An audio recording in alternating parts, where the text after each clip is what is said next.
안녕하세요. 펜션 연구소장입니다. 제가 농어촌 민박 위주로 말씀을 드렸었는데요. 오늘은 도시에서도 이런 소규모 숙박 사업을 할 수 있는 몇 가지 방법에 대해서 알아보겠습니다. 우리나라 에어비앤비는 임차한 건물의 객실을 올려도 무방하고요. 심지어 허가받지 않은 객실을 올리는 것에 대한 제한도 아직은 없거든요. 물론 합법적으로 허가받은 숙박 공간을 올리는 분들도 많지만요. 어느 기관으로부터도 허가받지 않은 무허가 객실을 올리는 사람도 많습니다. 가장 대표적인 게 아마 오피스텔일 거예요. 많은 분들이 오피스텔을 숙박시설로 활용해도 된다고 생각하실 텐데요. 우리나라 법에서는 오피스텔을 숙박시설로 활용하는 것이 불법입니다. 그래도 오피스텔을 숙박 용도로 찾는 사람들이 워낙 많다 보니까 젊은이들이 오피스텔을 한두 개 임차해서 에어비앤비 같은 사이트에서 판매하는 경우가 지금까지는 많았습니다. 요즘은 코로나 때문에 이렇게 사업하던 사람들이 다 고생을 하고 있지만요. 이렇게 해서 부수입을 올리는 젊은이들이 굉장히 많았습니다. 일본 에어비앤비에도 합법적이지 않은 숙박 공간을 올린 분들이 굉장히 많았거든요. 에어비앤비에 일본의 경우 6만 5천 명 정도가 됐었다고 합니다. 일본은 공유 숙박을 하는 것이 문제가 많다 보니까 2018년 6월에 주택 숙박 사업법, 이른바 신민박법이라고 부르는데요. 이 신민박법을 제정해서 기존의 일본 에어비앤비에 등록돼 있던 업체들 중에서 상당수를 일괄적으로 리스트에서 삭제를 했습니다. 4만여 군데를 일괄 삭제했다고 합니다. 저는 그 사태를 보면서 우리나라에도 에어비앤비 법이 이런 식으로 바뀌겠구나 라고 저는 생각을 했습니다. 그런데 지금도 아직까지 이렇다 할 법이 제정은 되지 않았습니다. 우리나라에서는 에어비앤비에 숙소 등록하는 것이 누구나 할 수 있는 일입니다. 아직까지는요. 다만 허가받지 않은 숙박 공간을 에어비앤비에 올렸을 때는요. 주변 사람들이 신고하는 경우가 많습니다. 그래서 주의를 하셔야 됩니다.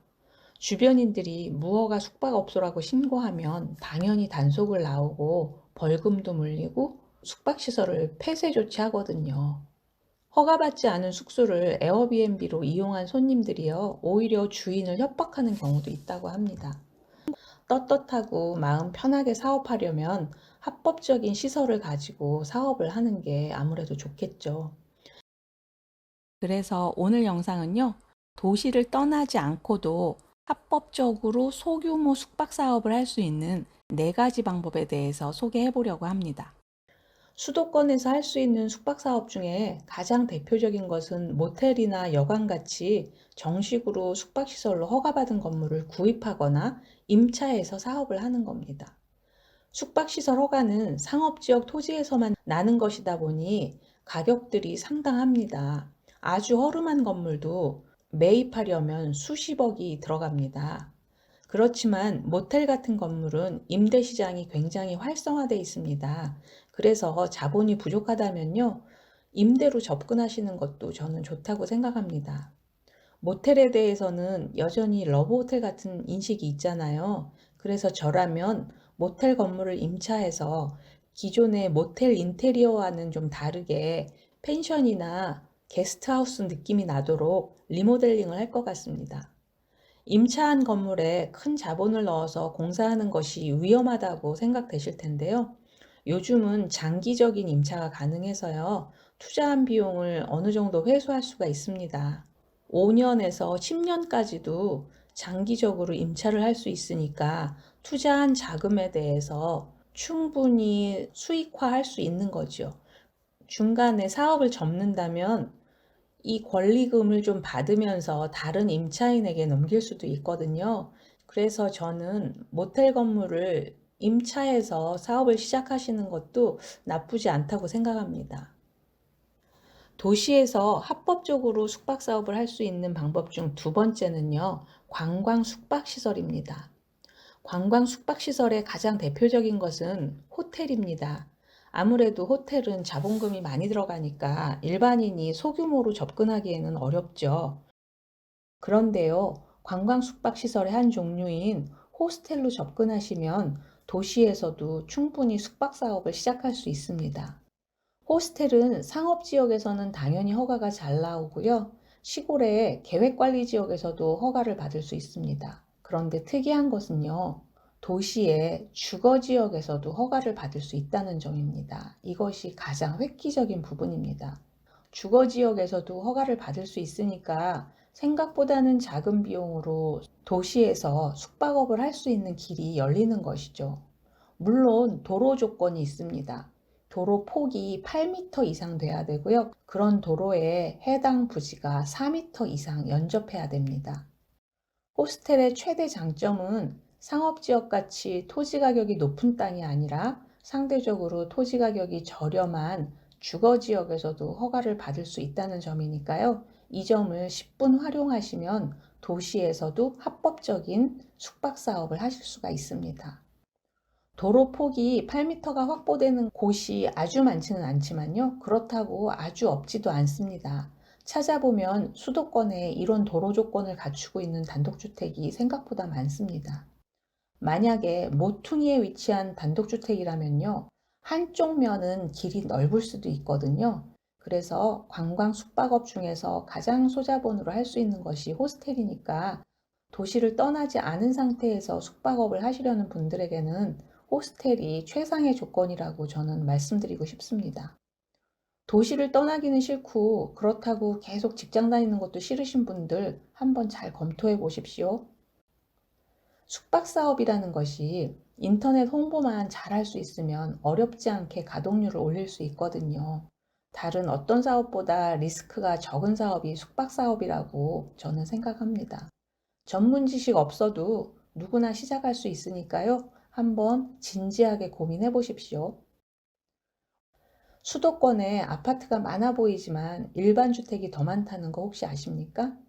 전철역에 가깝거나 이태원, 홍대, 연남동 이런 유명 관광지가 가까우면 더 좋겠죠. 하지만 수도권에는 내국인들이 묵을 수 있는 소규모 펜션 같은 시설이 워낙 없다 보니까요. 이렇게 유명한 관광지가 아닌 다른 지역이어도 저는 충분히 승산이 있다고 생각합니다. 서울 도심은 워낙 비싸니까 서울의 외곽 지역을 한번 잘 찾아보세요. 수도권에서 호스텔 사업을 하실 수 있다면 존재만으로도 경쟁력을 확보하는 것이 됩니다. 자금이 충분하신 분은 서울에서, 자금이 부족하신 분들은 수도권 외곽에서 호스텔 사업하시는 거 추천드립니다. 호스텔의 좋은 점은요, 환금성이 뛰어나다는 점입니다. 수도권에 단독주택을 구입해서 호스텔로 허가받을 수만 있다면 환금성은 크게 걱정하지 않으셔도 되거든요. 오히려 프리미엄을 붙여서 매도할 수도 있습니다. 그리고 더 좋은 건 뭐냐면요.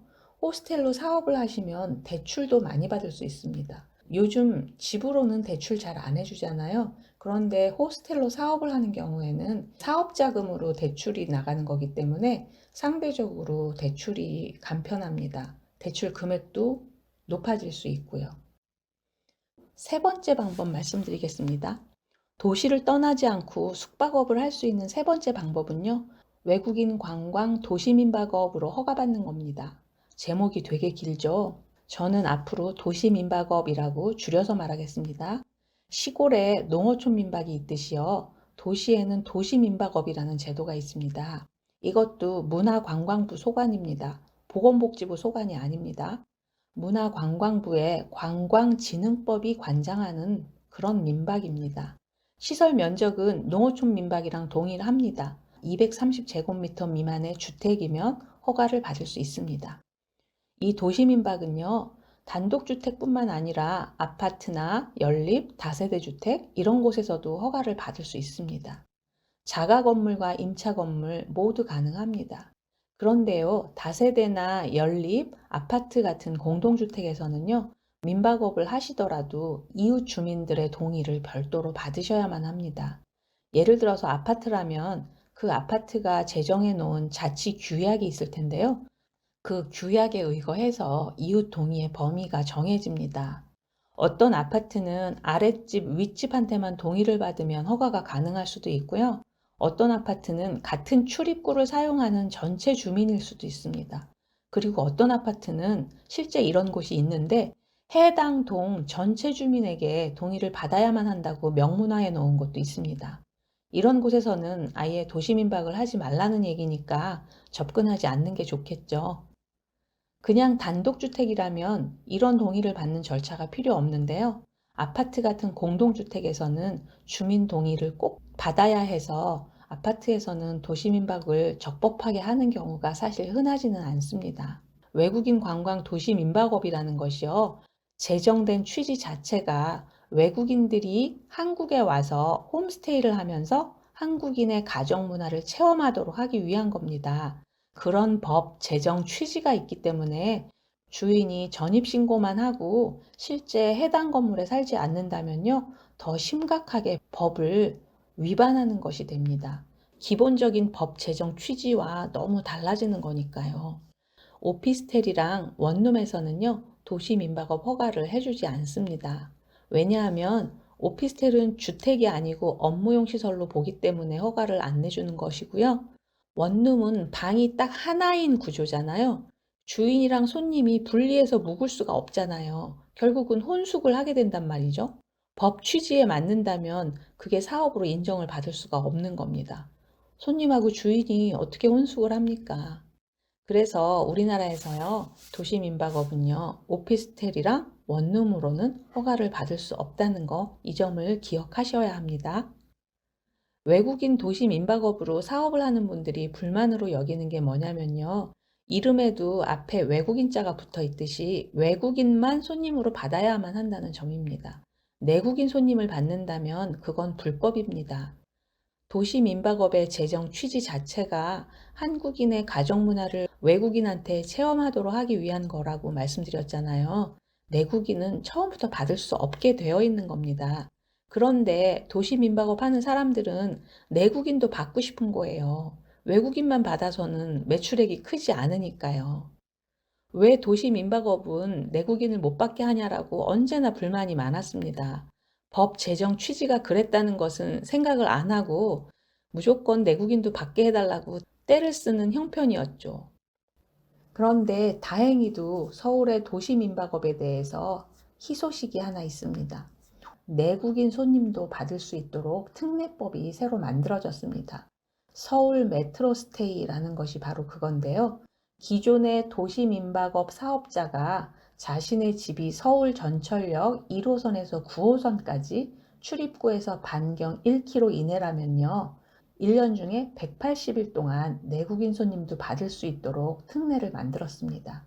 모텔이나 여관 같은 기존 숙박시설 사업자들로부터 반발을 받을 수 있기 때문에 이런 식으로 아주 살짝 뒷문을 열어준 게 아닌가라고 저는 생각하고 있습니다.